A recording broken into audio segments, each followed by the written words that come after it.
ఎన్నికల్లో మాత్రమే రాజకీయాలని తరువాత అభివృద్ధి ఎమ్మెల్యే ఆర్ఎన్ శ్రీనివాసులు ప్రాధాన్యత అని జనసేన నాయకులు ఆర్ఎన్ శివకుమార్ వెల్లడించారు. నరేంద్ర మోదీ సహకారంతో పవన్ కళ్యాణ్, చంద్రబాబు నాయుడులు తోడ్పాటుతో తిరుపతిని అభివృద్ధి చేస్తామని ఆయన తెలిపారు. ఎన్డీఏ కూటమి కార్పొరేటర్లు తిరుపతి ప్రెస్ క్లబ్ లో మీడియా సమావేశం నిర్వహించారు. ఈ సమావేశంలో ఆర్ఎన్ శివకుమార్ మాట్లాడుతూ స్మార్ట్ సిటీ స్కీమ్ ఈ నెలాఖరుకు ముగుస్తుందని, అయితే ప్రాజెక్టు పొడిగింపుకు తాము ప్రయత్నిస్తామని ఆయన తెలిపారు. స్మార్ట్ సిటీ కార్పొరేషన్ లిమిటెడ్ కు రాష్ట్ర ప్రభుత్వ నిధులు తెప్పించి కేంద్ర సహకారంతో పెండింగ్ లో ఉన్న అన్ని పనులు పూర్తి చేసి ప్రారంభిస్తామని ఆయన చెప్పారు. గంజాయి డ్రగ్స్ పై ప్రభుత్వం ఉక్కుపాదం మోపి ఆధ్యాత్మిక నగరంలో గంజాయి వాసన లేకుండా చేస్తామని ఆయన తెలిపారు. యువత తల్లిదండ్రులు నిశ్చింతంగా ఉండవచ్చని ఆయన భరోసా ఇచ్చారు. టీడీఆర్ బాండ్ల స్కామ్ పై ప్రభుత్వం విచారణ జరిపి చట్టపరంగా చర్యలు తీసుకుంటుందని శివకుమార్ తెలిపారు. జనసేన ఎమ్మెల్యే ఆర్ఎన్ శ్రీనివాసులను భారీ మెజారిటీతో గెలిపించిన తిరుపతి ప్రజలకు జీవితాంతం రుణపడి ఉంటామని ఆయన చెప్పారు. అలాగే టీడీపీ కార్పొరేటర్ ఆర్సి మునికృష్ణ, అన్న అనిత, జనసేన కార్పొరేటర్ కల్పనా యాదవ్, సీకే రేవతులు మాట్లాడుతూ తిరుపతి అభివృద్ధికి వైఎస్ఆర్ కాంగ్రెస్ పార్టీ కార్పొరేటర్లు కలిసి రావాలని కోరారు. వైఎస్ఆర్ కాంగ్రెస్ లో ఉంటే కార్పొరేటర్లు బానిస బతుకు తప్ప కనీస మర్యాద ఉండదని వారు అన్నారు. అభివృద్ధి పేరిట మాజీ ఎమ్మెల్యే భూమాన కరుణాకర్ రెడ్డి తీవ్ర అవినీతికి పాల్పడ్డారని వారు ఆరోపించారు. భూమాన అవినీతిపై విచారణ ఖాయమని వారన్నారు. ఎమ్మెల్యే ఆర్ఎన్ శ్రీనివాసులు అభివృద్ధికి ముందుంటారని, అవినీతి దూరంగా నిలుస్తారని వారు చెప్పారు. ఎన్డీఏ కూటమి ఎమ్మెల్యేగా ఆర్ఎన్ శ్రీనివాసులను భారీ మెజారిటీతో గెలిపించిన తిరుపతి ప్రజలకు శిరస్సు వంచి ధన్యవాదాలు తెలుపుకుంటున్నట్లు వారు తెలిపారు. ఈ కార్యక్రమంలో జనసేన కార్పొరేటర్ నారాయణ, నాయకులు సీకే రవి, యాదవ కృష్ణ తదితరులు పాల్గొన్నారు. వెల్కమ్ పలికినటువంటి బ్యానర్లుగా మాకు అనిపించి మేము రావడం, తిరుపతిలో ధైర్యంగా మేము దిగడం, ఇదే విధంగా మా నాయకులు, పెద్దలు, గౌరవనీయులు పవన్ కళ్యాణ్ గారు ఈ యొక్క తిరుపతిలో సీటుని కూటమి తరపున కూటమి అభ్యర్థిగా శ్రీనివాసులు గారిని నియమించడం, అదేవిధంగా తెలుగుదేశం పార్టీ అధ్యక్షులు నారా చంద్రబాబు నాయుడు గారు కూడా ఈ యొక్క అభ్యర్థి పెడితే మంచిగా జయిస్తాడు, రాణిస్తాడనే భావంతో ఇక్కడ పెట్టడం, అదేవిధంగా పురంధేశ్వర్ గారు కూడా వీళ్ళ ఇద్దరి యొక్క మాటలను బట్టి ఈ యొక్క అభ్యర్థినే నియమించాలని నిర్ణయించినటువంటి పురంధేశ్వర్ గారికి, ముగ్గురు నాయకులకు కూడా పేరు పేరున తిరుపతి ప్రజల ద్వారా మేము అందరికి కూడా, వాళ్ళ ముగ్గురు నాయకులు కూడా అందరికి కూడా నమస్కారాలు తెలియజేసుకుంటూ, ఈరోజు చూస్తూ ఉంటే తిరుపతి ప్రజలు ఎప్పుడు కూడా ఇంత కసిగా, ఇంత సుదీర్ఘంగా ఈ 2 నెలల కాలంలో మేము వచ్చి 62 రోజులు అయింది.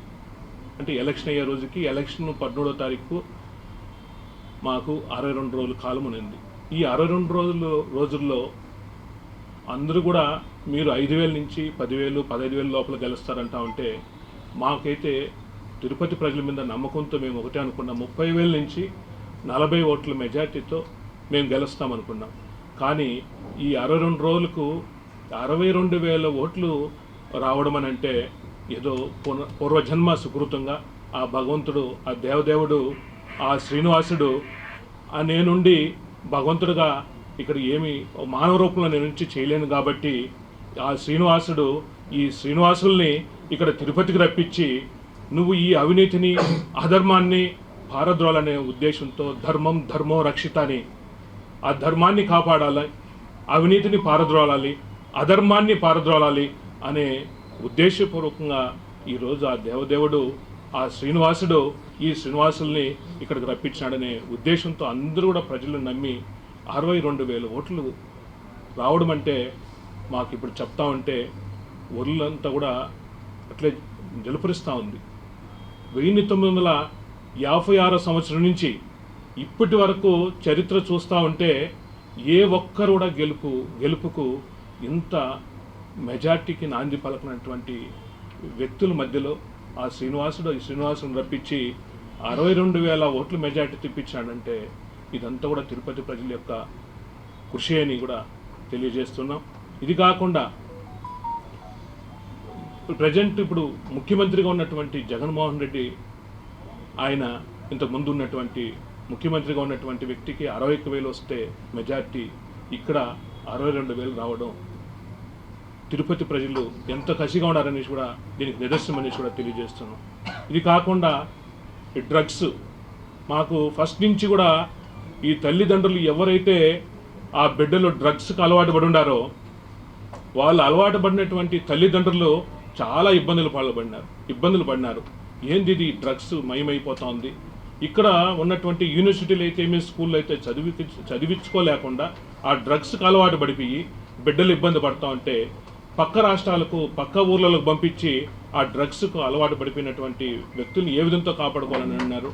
మేము ఒక్కటే చెప్తున్నాం, ఆరణి శ్రీనివాసుల యొక్క కుమారుడిగా ఫస్ట్ మేము ప్రమాణ స్వీకరణ చేసి వచ్చిన తర్వాత ఫస్ట్ మేము ఉక్కుపాదం మోపబోయేది ఈ డ్రగ్స్ పైన ఉక్కుపాదం మోపుతాం. పోలీసు యొక్క సపోర్ట్ తీసుకుంటాం. మన బిడ్డల్ని, మన భవిష్యత్తుని, మన సీనన్న మన తిరుపతిలో మిమ్మల్ని అందరినీ కూడా కాపాడుకుంటారని, మీ బిడ్డల్ని కూడా కాపాడుతారని, ఆ యొక్క డ్రగ్స్ చేస్తూ ఉన్నటువంటి డ్రగ్స్కు సరఫరా చేస్తూ ఉన్నటువంటి వ్యక్తుల్ని ఏ విధంగా అడ్డుకట్టాలని చూస్తాం. వాళ్ళకు సహకరించినటువంటి నాయకుల్ని ఇప్పుడు ఇంట్లో కూర్చోబెట్టడం జరిగింది.